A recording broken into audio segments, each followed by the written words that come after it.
kandang mana?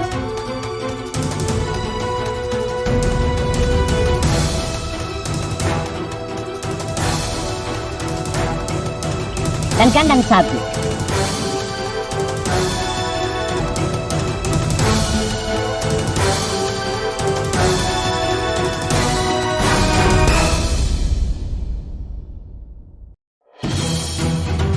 Dan saya curiga penyebabnya Tomayojo karena dia depresi.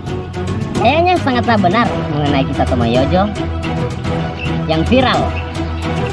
Kalau menurut kabar dari Bapak Angin yang saya dengar-dengar, katanya beliau itu sering masuk angin karena hobinya makan angin dan minum